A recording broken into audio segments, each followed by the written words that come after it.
Hello dear friends, कैसे हो आप लोग। आई हो कि आप लोग स्वस्थ और मस्त होंगे। आज मैं आप लोगों के लिए यूपी टेट के महत्वपूर्ण क्वेश्चन लेके आई हूँ जो कि संस्कृत के हैं। तो आप लोग हर एक क्वेश्चन को अच्छे तरीके से समझिएगा और आंसर भी देने का प्रयास करिएगा।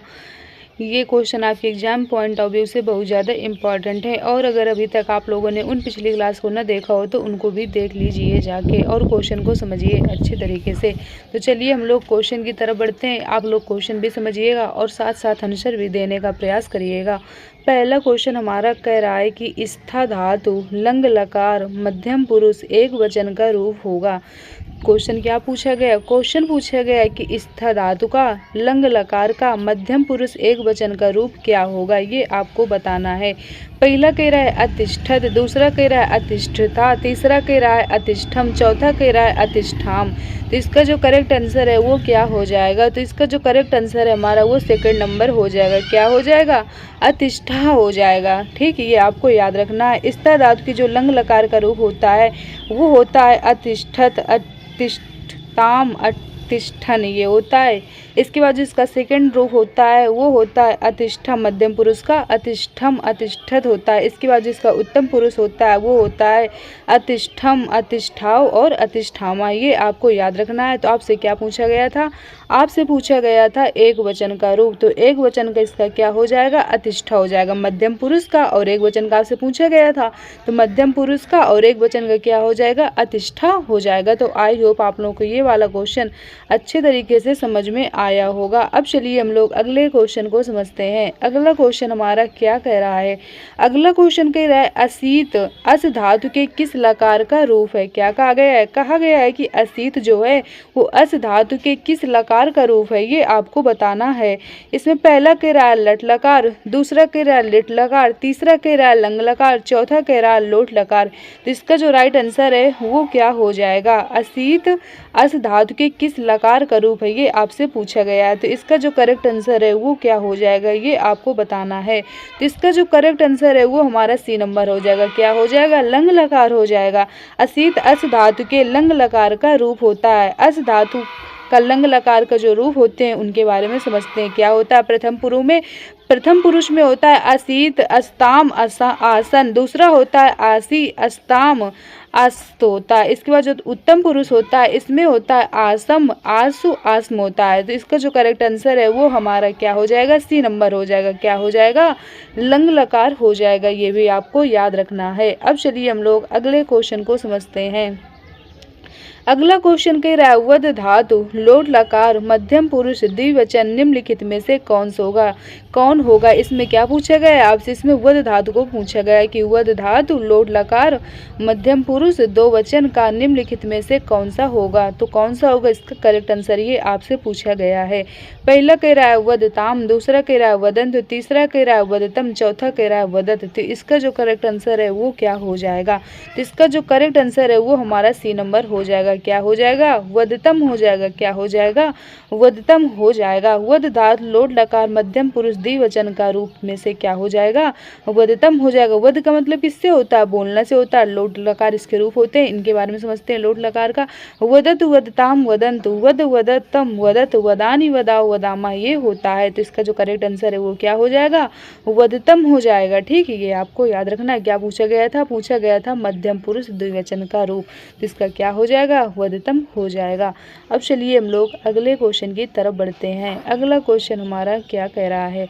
अगला क्वेश्चन कह रहा है साधु शब्द का तृतीय विभक्त बहुवचन होगा। इसमें आपसे क्या पूछा गया है? साधु शब्द का तृतीय विभक्ति बहुवचन का रूप जो है वो क्या होगा? पहला कह रहा है साधुआ, दूसरा कह रहा है साधुना, तीसरा कह रहा है साधुभी, चौथा कह रहा है साधुभ्या। तो इसका जो करेक्ट आंसर है वो क्या हो जाएगा, ये आपको बताना है। तो इसका जो करेक्ट आंसर है वो हमारा सी नंबर हो जाएगा। क्या हो जाएगा? साधुभ्या हो जाएगा। क्या पूछा गया था? साधु शब्द का तृतीय विभक्ति बहुवचन का रूप क्या हो जाएगा? तो साधु भी हो जाएगा। ये आपको क्या करना है? याद रखना है। जो साधु के रूप होते हैं हमारे वो कैसे होते हैं? साधु साधु साधुआ होता है। फिर जो सेकंड नंबर आता है द्वितीय वचन, उसमें क्या होता है साधुम साधु साधुन होता है। इसके बाद जो थर्ड नंबर आता है उसमें होता है साधुना साधुभ्याम साधुभी। तो यही से आप लोगों से पूछा गया था कि तृतीय विभक्ति का बहुवचन क्या हो जाएगा, तो साधु भी हो जाएगा। तो आई होप आप लोगों को ये वाला भी क्वेश्चन अच्छे से समझ में आया होगा। अब चलिए हम लोग अगले क्वेश्चन को समझते हैं। अगला क्वेश्चन हमारा क्या कह रहा है। अगला क्वेश्चन कह रहा है गुड़ ईसु किस विभक्ति एवं वचन का रूप है। इसमें आपसे क्या पूछा गया, गुड़ ईसु के बारे में पूछा गया है। पहला कह रहा है पंचमी विभक्ति एक वचन, दूसरा कह रहा है षष्ठी विभक्ति एक वचन, तीसरा कह रहा है सप्तमी विभक्ति एक वचन, चौथा कह रहा है सप्तमी विभक्ति बहुवचन। तो गुड़ ईसु किस विभक्ति एवं वचन का रूप होगा, ये आपको बताना है। तो इसका जो राइट आंसर है वो हमारा हो जाएगा सप्तमी विभक्ति बहुवचन। क्या हो जाएगा, सप्तमी विभक्ति बहुवचन हो जाएगा। चलिए इनके जो रूप है उनके बारे में पढ़ते हैं। प्रथम विभक्ति जो आएगी उसमें क्या होगा गुड़ी गुड़िने गुड़िना। दूसरी जो आएगी द्वितीय विभक्ति उसमें क्या होगा गुड़ीन गुड़िन्ना गुड़िना। तीसरी आएगी उसमें गुड़िना गुड़िभ्याम गुड़िबे, गुड़ेन गुड़िभ्याम गुड़ुभ्या, गुड़िना गुड़िभ्याम गुड़िभ्या, गुड़िना गुड़िन्ने गुड़िनाम, गुड़िनी गुड़नो गुड़ेस। तो इसमें क्या पूछा गया था आपसे, सप्तमी विभक्ति पूछा गया था। इस गुड़ी किस विभक्ति एवं वचन का रूप है, तो ये है सप्तमी विभक्ति बहुवचन का रूप है क्या, गुड़ी। ये आपको याद रखना है। तो आई होप आप लोगों को ये वाला भी क्वेश्चन अच्छे से समझ में आया होगा। अब चलिए अगले क्वेश्चन को समझते हैं। अगला क्वेश्चन कह रहा है सूर्य प्लस उदया बराबर क्या हो गया, सूर्योदय हो गया। तो कहा गया यहाँ किस सूत्र से संधि हुई है, यानी जो ये सूर्य प्लस उदय है सूर्योदया, ये किस संधि का उदाहरण है, ये आपसे पूछा गया है। पहला कह रहा है आदगुड़ा, दूसरा कह रहा है वृद्धिरेच, तीसरा कह रहा है इकोयड़ी, चौथा कह रहा है एचोडो यावह। तो इसका क्या हो जाएगा, करेक्ट आंसर ये आपसे पूछा गया है। जो सूर्योदय है ये हमारा आदिगुड़ा है। कौन सा है, आदिगुड़ा।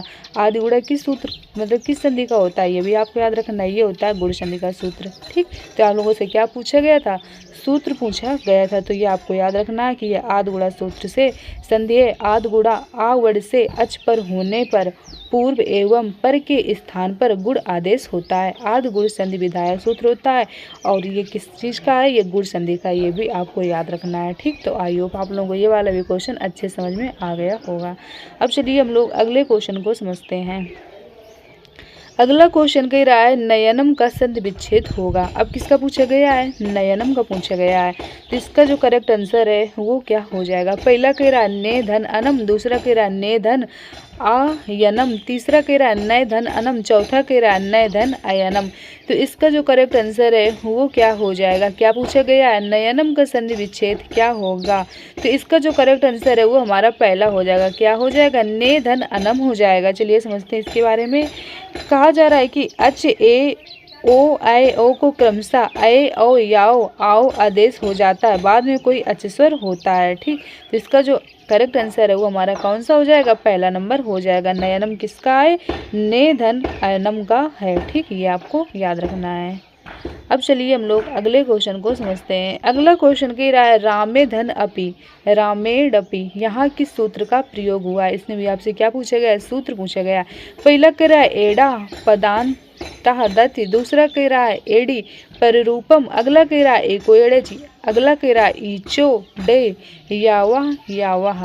तो इसका जो राइट आंसर है वो क्या हो जाएगा, तो इसका जो राइट आंसर है वो हमारा पहला नंबर हो जाएगा। क्या हो जाएगा, एड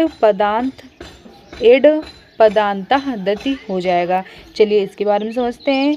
कहा जा रहा है कि राम प्लस अपि रामेड अपि, यहाँ एड़ा पदादंती सूत्र का प्रयोग हुआ है। पदांत एड में क्या आएगा, ए ओ से परे अत हसु आकार से हो तो पूर्व तथा पर के स्थान पर पूर्व रूप यानी एक देश हो जाता है। तो इसका करेक्ट आंसर क्या हो जाएगा, हमारा फर्स्ट नंबर हो जाएगा। अब चलिए हम लोग अगले क्वेश्चन की तरफ बढ़ते हैं। अगला क्वेश्चन क्या कह रहा है, अगला क्वेश्चन कह रहा है वह सरी सूत्र का संबंध किस संधि से है। क्या पूछा गया है, वह सरी सूत्र का संबंध किस संधि से है। पहला कह रहा है स्वर संधि से, दूसरा कह रहा है व्यंजन संधि से, तीसरा कह रहा है विसर्ग संधि से, चौथा कह रहा है इनमें से कोई नहीं। तो इसका जो करेक्ट आंसर है वो क्या हो जाएगा, तो इसका जो करेक्ट आंसर है वो हो जाएगा विसर्ग संधि। क्या हो जाएगा, विसर्ग संधि हो जाएगा। वह सरी सूत्र का संबंध किससे? विसर्ग संधि से। यदि विसर्ग के बाद सर प्रत्याहार का कोई वर्ण हो तो विसर्ग के स्थान में विकल्प से विसर्ग भी रहता। उदाहरण के लिए से हरि प्लस शेते, हरिशेते या हरिशेते, ये भी हो जाएगा। इसका जो करेक्ट आंसर है वो हमारा क्या हो जाएगा? विसर्ग संधि हो जाएगा। अब चलिए हम लोग अगले क्वेश्चन की तरफ बढ़ते हैं। अगला क्वेश्चन कह रहा है निम्नलिखित में से कौन नास्तिक दर्शन का अपवाद है? इसमें आपसे क्या पूछा गया है? अपवाद के बारे में पूछा गया है। पहला कह रहा है बौद्ध दर्शन, दूसरा कह रहा है वेदांत दर्शन, तीसरा कह रहा है चौवार्क दर्शन, चौथा कह रहा है जैन दर्शन। तो इसका जो करेक्ट आंसर है वो क्या हो जाएगा? तो इसका जो हमारा करेक्ट आंसर है वो हमारा सेकंड नंबर हो जाएगा। क्या हो जाएगा? वेदांत दर्शन हो जाएगा। वेदांत दर्शन नास्तिक दर्शन का क्या है? अपवाद है। दर्शन दो प्रकार के होते हैं, एक होता है आस्तिक दर्शन और एक होता है नास्तिक दर्शन। आस्तिक दर्शन क्या होता है? जो वेद वेदांत की प्रामाणिकता को स्वीकार करते हैं। ठीक, ये हमारे क्या कहलाते हैं? आस्तिक कहलाते हैं। ये 6 होते हैं। कौन कौन से होते हैं? सांख्य, योग, न्याय, वैशेषिक, पूर्व मीमांसा और उत्तर मीमांसा, ये होते हैं। और जो नास्तिक होते हैं, जो वेद वेदांत की प्रामाणिकता को स्वीकार नहीं करते हैं, वो हमारे कौन से होते हैं? नास्तिक दर्शन कहलाते हैं। नास्तिक दर्शन मुख्यतः 3 होते हैं। कौन कौन से होते हैं? चौवार्क, बौद्ध और कौन से होते हैं? जैन होते हैं। तो इसमें आपसे क्या पूछा गया था? इसमें आपसे नास्तिक के बारे में पूछा गया था। इसका जो करेक्ट है वो क्या हो जाएगा? वेदांत दर्शन हो जाएगा। चलिए अब हम लोग अगले क्वेश्चन को समझते हैं। अगला क्वेश्चन कह रहा है कठोपनिषद के अनुसार प्रेम मार्ग किसका प्रतिपादक है? क्वेश्चन क्या कह रहा है? क्वेश्चन कह रहा है कठोपनिषद के अनुसार प्रेम मार्ग किसका प्रतिपादक है? पहला कह रहा है विद्या, दूसरा कह रहा है अविद्या, तीसरा कह रहा है दानशीलता, चौथा कह रहा है इनमें से कोई नहीं। तो इसका जो करेक्ट आंसर है वो क्या हो जाएगा? ये आपको बताना है। तो इसका जो हमारा करेक्ट आंसर है वो हो जाएगा सेकंड नंबर। क्या हो जाएगा? अविद्या हो जाएगा। चलिए समझते हैं इसके बारे में।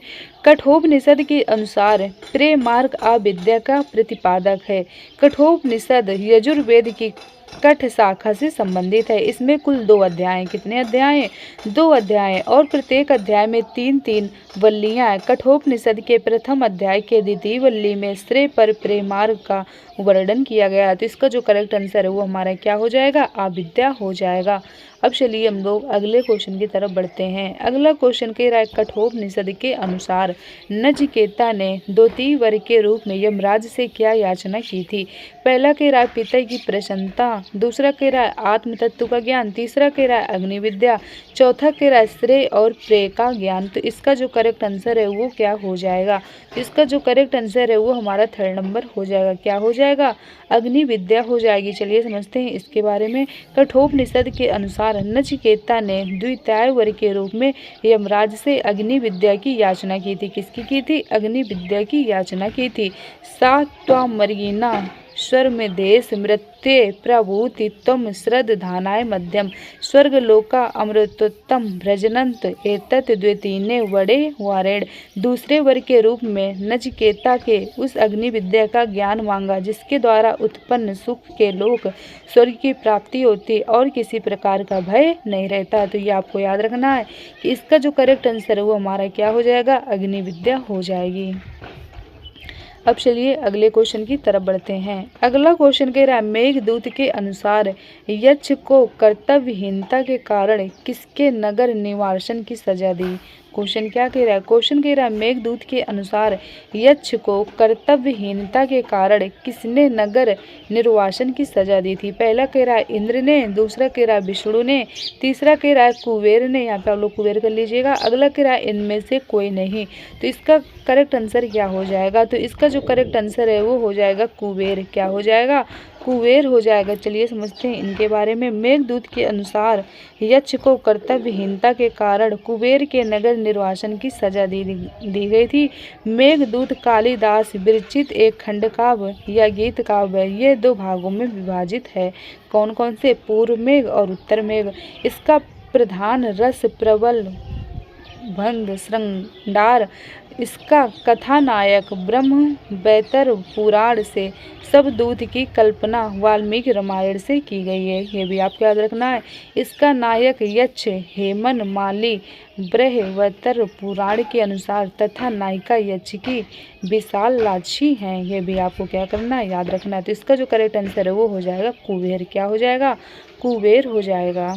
अब चलिए हम लोग अगले क्वेश्चन को समझते हैं। अगला क्वेश्चन कह रहा है खंड काव्यम भवेत काव्य श्लेक देशानुसारी यत काव्य के किस विद्या का बोध कराता है। पहला कह रहा है गद्य काव्य, दूसरा कह रहा है गीत काव्य, तीसरा कह रहा है स्रोत काव्य, चौथा कह रहा है महाकाव्य। तो इसका जो करेक्ट आंसर है वो क्या हो जाएगा, तो इसका जो करेक्ट आंसर है वो हो जाएगा गीत काव्य। क्या हो जाएगा, गीत काव्य हो जाएगा। खंड काव्य भवेत काव्य इस यद देशानुसारित, काव्य से गीत काव्य विद्या का बोध कराता है। जो काव्य के एक देश का अनुसरण करता है वह खंड काव्य होता है। इसे क्या कहते हैं, गीत काव्य कहते हैं। काव्य के जो भेद होते हैं उनके बारे में समझते हैं। काव्य के दो भेद होते हैं, एक होता है खंड काव्य, एक होता है पद्य काव्य। जो पद्य काव्य होता है इसको दो भागों में बांटा गया है, एक बांटा गया है महाकाव्य, दूसरा बांटा गया है खंड काव्य में। तो जो महाकाव्य होता है उसके अंतर्गत क्या आता है, उसके अंतर्गत आता है रघुवंश मादि, और जो खंड काव्य होता है उसके अंतर्गत आता है मेघदूतम। अर्थात खंड काव्य गीत काव्य कहलाता है। किसी देव विशेष की स्तुति में लिखा गया काव्य स्त्रोत काव्य कहलाता है। तो आई होप आप लोगों को ये वाला भी क्वेश्चन अच्छे से समझ में आया होगा। अगला क्वेश्चन क्या कह रहा है, अगला क्वेश्चन की तरफ हम लोग बढ़ते हैं। अगले क्वेश्चन की तरफ बढ़ते हैं। अगला क्वेश्चन हमारा क्या कह रहा है, अगला क्वेश्चन कह रहा है व्यंजन वर्ण निम्नलिखित में से क्या होते हैं। इसमें क्या पूछा गया है, इसमें पूछा गया है व्यंजन वर्ण के बारे में कि जो व्यंजन वर्ण होते हैं वो निम्नलिखित में से क्या होते हैं। पहला कह रहा है अर्धमात्रिक, दूसरा कह रहा है एक मात्रिक, तीसरा कह रहा है द्विमात्रिक, चौथा कह रहा है इनमें से कोई नहीं। तो इसका जो करेक्ट आंसर है वो हो जाएगा द्विमात्रिक। क्या हो जाएगा, द्विमात्रिक हो जाएगा। चलिए समझते हैं इसके बारे में। व्यंजन वर्ण निम्नलिखित में से अर्धमात्रिक होते हैं। एक मात्रो भवेद द्रष्ट्रो, द्विमात्रो दीर्घ उच्यते, त्रिमास्तु प्लुतेगो व्यंजन चार्द मात्रकम। अर्थात समझते हैं क्या कहा गया है, कहा गया है कि अर्थात स्वर वर्णों में ह्रस्व वर्ण एक मात्रिक, दीर्घ वर्ग द्विमात्रिक और लुप्त वर्ण त्रिमात्रिक होते हैं तथा व्यंजन वर्ण अर्धमात्रिक होता है। तो आपसे क्या पूछा गया है, इसमें पूछा गया है कि व्यंजन वर्ण निम्नलिखित में से क्या होते हैं। तो ये कैसे होते हैं, द्विमात्रिक होते हैं। ये आपको याद रखना है। अब चलिए हम लोग अगले क्वेश्चन को समझते हैं। अगला क्वेश्चन हमारा क्या कह रहा है,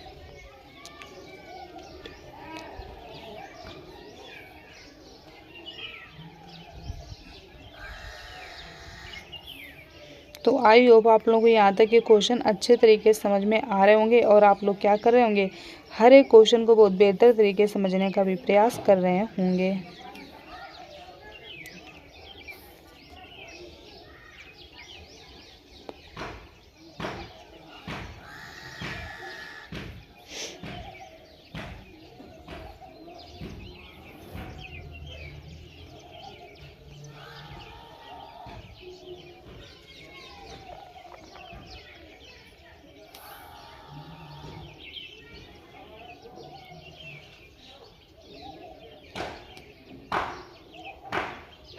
चलिए हम लोग अगले क्वेश्चन की तरफ बढ़ते हैं। ये वाला क्वेश्चन हो गया हम लोगों का। क्वेश्चन कह रहा है व्यंजन वर्ण निम्नलिखित में से क्या होते हैं। पहला कह रहा है अर्धमात्रिक, दूसरा कह रहा है एक मात्रिक, तीसरा कह रहा है द्विमात्रिक, चौथा कह रहा है इनमें से कोई नहीं। तो इसका जो राइट आंसर है वो हमारा क्या हो जाएगा, दो मात्रिक हो जाएगा। ये वाला क्वेश्चन मैंने आपको करवा दिया है ऊपर। अगला क्वेश्चन हमारा क्या कह रहा है, अगले क्वेश्चन को समझते हैं। अगला क्वेश्चन कह रहा है महेश्वर सूत्र में, क्वेश्चन क्या कह रहा है, क्वेश्चन कह रहा है महेश्वर सूत्र में व्यंजन वर्णों की संख्या कितनी होती है। ये आपसे पूछा गया है। क्या पूछा गया है, पूछा गया है कि जो महेश्वर सूत्र होते हैं इसमें जो हमारे व्यंजन वर्ण होते हैं तो इनकी संख्या कितनी होती है, ये आपको बताना है। पहला कह रहा है 25, दूसरा कह रहा है 28, तीसरा कह रहा है 30, चौथा कह रहा है 33। तो इसका जो राइट आंसर है वो क्या हो जाएगा, ये आपको बताना है। तो इसका जो राइट आंसर है वो हमारा कौन सा हो जाएगा, फोर्थ नंबर हो जाएगा। कितने हो जाएंगे, 33 हो जाएंगे। जो मैसर सूत्र होते हैं इनके व्यंजक वर्णों की संख्या कितनी होती है? 33 होती है। चलिए समझते हैं इसके बारे में। मैसर सूत्र में व्यंजन वर्णों की संख्या कितनी मानी गई है? 33 होती है। 14 मैसर सूत्रों में 4 सूत्र स्वर्ण वर्ण के होते हैं तथा 10 सूत्र व्यंजन वर्ण के होते हैं। स्वर्ण वर्ण कौन कौन से होते हैं? आय, ऊड़ ये होते हैं। जो व्यंजन होते हैं ये कौन से होते हैं? हैवरट ये सब होते हैं। ठीक, ये आपको याद रखना है। तो कुल संख्या कितनी हो गई? 33 हो गई। अब चलिए अगले क्वेश्चन को समझते हैं। अगला क्वेश्चन क्या कह रहा है? अगला क्वेश्चन कह रहा है कि अच प्रत्याहार के वर्ण निम्नलिखित में से क्या कहलाते हैं? इसमें आपसे क्या पूछा गया है? पूछा गया है कि अच प्रत्याहार के वर्ण निम्नलिखित में से क्या कहलाते हैं। तो जो अच प्रत्याहार होता है तो इसके वर्ण क्या कहलाते हैं? पहला कह रहा है स्वर संधि, दूसरा कह रहा है व्यंजन वर्ण, तीसरा कह रहा है संयुक्त वर्ण, चौथा कह रहा है इनमें से कोई नहीं। तो इसका जो राइट आंसर है वो क्या हो जाएगा ये आपको बताना है। तो इसका जो राइट आंसर है वो हो जाएगा स्वर वर्ण। क्या हो जाएगा? स्वर वर्ण हो जाएगा। चलिए समझते हैं इसके बारे में। अच प्रत्याहार के वर्ण निम्नलिखित में से स्वर्ण वर्ण कहलाते हैं। 14 मैसर सूत्रों को क्या कहा जाता है? अच प्रत्याहार और हल प्रत्याहार में बांटा गया है। अच प्रत्याहार के वर्ण स्वर वर्ण कहलाते हैं तथा हल प्रत्याहार के वर्ण व्यंजन वर्ण कहलाते हैं। इनकी संख्या कितनी होती है? 43 होती है। ये भी आपको याद रखना है। ठीक, अगला क्वेश्चन कह रहा है चा वर्ण का उच्चारण स्थान है, यानी आप लोग चा बोलते हो, चा तो कहाँ से निकलता है? कंठ, तालु, मूर्धा, नसिका। तो इसका जो करेक्ट आंसर है वो क्या हो जाएगा? जो हमारा चा है ये हम कहाँ से बोलते हैं? इसको इस तालु से बोलते हैं। कहाँ से बोलते हैं? तालु से बोलते हैं। ये भी क्या करना है? आपको याद रखना है। तो इसका जो करेक्ट आंसर है वो क्या हो जाएगा? तालु हो जाएगा। ठीक, चा वर्ग का उच्चारण स्थान क्या होता है? तालु होता है। ठीक, ये आपको याद रखना है। चा वर्ग का उच्चारण स्थान क्या होता है? तालु होता है। ये आपसे पूछा गया था। इश्चु यर्शनाम तालु अर्थात ई चा वर्ग। और क्या क्या का मतलब चा वर्ग के अंतर्गत क्या क्या आता है? चा, छा, जा, झा, इया तथा सा वर्णों का उच्चारण स्थान भी क्या है? तालु है। ये भी आपको याद रखना है। ठीक है, अब चलिए अगले क्वेश्चन की तरफ बढ़ते हैं। अगला क्वेश्चन कह रहा है द्विकर्मक धातुओं की संख्या कितनी होती है? ये आपसे क्या पूछा गया? अगला क्वेश्चन, द्विकर्मक धातुओं की संख्या कितनी है ये आपसे पूछा गया है। पहला कह रहा है 10, दूसरा कह रहा है 12, तीसरा कह रहा है 14, अगला कह रहा है 16। तो इसका जो करेक्ट आंसर है वो क्या हो जाएगा ये आपको बताना है। तो इसका जो करेक्ट आंसर है वो हमारा 16 हो जाएगा। कितना हो जाएगा? 16 हो जाएगा, यानी 4th नंबर हो जाएगा। द्विकर्मक धातुओं की संख्या कितनी होती है? 16 होती है। ठीक, ये आपको याद रखना है। कौन कौन सी होती है? दुह, याच, पच, दंड, रुद्र, प्रच्छ, ची, ब्रू, शास, जी, मथ, मुस, नी, हा, क्रस तथा वह, ये 16 धातुएं जो होती हैं वो क्या कहलाती हैं? द्विकर्मक कहलाती हैं। ये आपको याद रखना है। अब चलिए हम लोग अगले क्वेश्चन की तरफ बढ़ते हैं। अगला क्वेश्चन जो कि हमारे आज की क्लास का लास्ट क्वेश्चन होगा। क्वेश्चन कह रहा है संस्कृत में लकार कितने प्रकार की होती हैं? पहला कह रहा है 6 प्रकार की, दूसरा कह रहा है 8 प्रकार की, तीसरा कह रहा है 10 प्रकार की, चौथा कह रहा है 12 प्रकार की। तो इसका जो करेक्ट आंसर है वो हमारा 10 हो जाएगा। संस्कृत में लकारें कितने प्रकार की होती हैं? 10 प्रकार की होती हैं। ये आपको याद रखना। कौन कौन सी होती हैं इनके बारे में समझ लेते हैं। लट, लिट, लट, लिट, लेट, लोट, लंग, लंग, लंग, ये 10 लकार हैं। इसमें लेट लकार केवल वेद में प्रयुक्त होता है और शेष सभी किसमें होते हैं? लोक और वेद दोनों में प्रयुक्त होते हैं। ये भी आपको याद रखना है। तो आई होप आप लोग ये क्वेश्चन अच्छे समझ में आए होंगे और आपने हर एक क्वेश्चन को बेहतर तरीके से समझने का भी प्रयास किया होगा। तो चलिए फिर आज की क्लास को हम लोग यहीं तक रखते हैं। आप लोग ज़्यादा से ज़्यादा वीडियो दोस्तों तक शेयर करिएगा, जिससे क्या हो, दोस्तों की भी हेल्प हो सके। चैनल को लाइक और सब्सक्राइब करिएगा, जिससे आने वाली नोटिफिकेशन आप लोगों को टाइम टू टाइम मिलती रहे। और अगर अभी तक आप लोग टेलीग्राम चैनल से ऐड हुए तो उससे भी हो जाइए। जो क्लास की PDF है आप लोगों को टेलीग्राम में ही मिलेगी। तो चलिए फिर आज की क्लास को हम लोग यहीं तक रखते हैं। Okay, thank you.